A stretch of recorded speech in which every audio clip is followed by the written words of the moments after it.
It is January 22nd, 2012, and that makes it T-minus 11 and a half hours before we begin the Babylon 5 experiment. You know, one of the things that's going to make this project different from the last one is that on the last one I knew the material.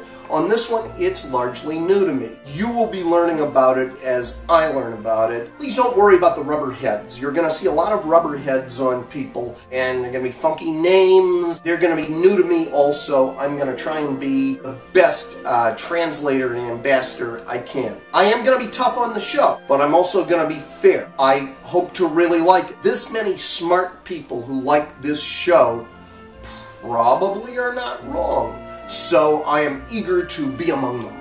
Then I shall be a smarty pants with the rest. That'll be cool. There is a lot of he said, she said between this and Star Trek, specifically DS9. So one of the things, just out of curiosity, that I'm going to be doing is I'm going to try and keep a timeline in terms of when a certain episode of Babylon 5 was produced and when, you know, a Deep Space Nine was produced. I don't think either show stole from the other at all.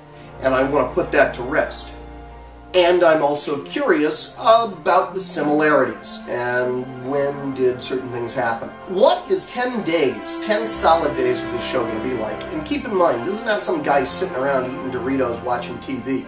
This is very active. There's some exercise involved. I'm going to be tweeting. I'm going to be writing about what I'm seeing. This is a very active process. Now, I got a bunch of people who said it was sort of this weird backhanded compliment on Dark Shadows by the front-handed compliment on Babylon 5. Because when I mentioned this project to a number of people, I heard a lot of, oh, well, I'll be there for that. Well, I'll be there if you're watching that.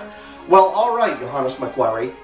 And all right, Jess Males. I'm going to hold you to it. Okay, any experiment has goals. The goal with this is to see how I respond to a show on which I have a lot of personal baggage, but which is supposed to be the bee's knees. So that's really what we are aiming to do. And my goal is that the quality of the show will overpower baggage that I have. And the baggage that I have is 20 years old. Time for it to go. It's time for it to go. And I think between my own effort and maturity, we hope, and the quality of the show is what millions of fans claim it is, then I should be in good shape. First few days may be a little rough, because even the fans of the series admit that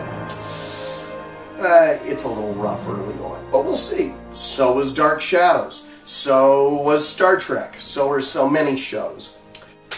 That's it. I got a million things to do to get ready for these. Believe it or not, the prep to get one of these going is just unbelievable.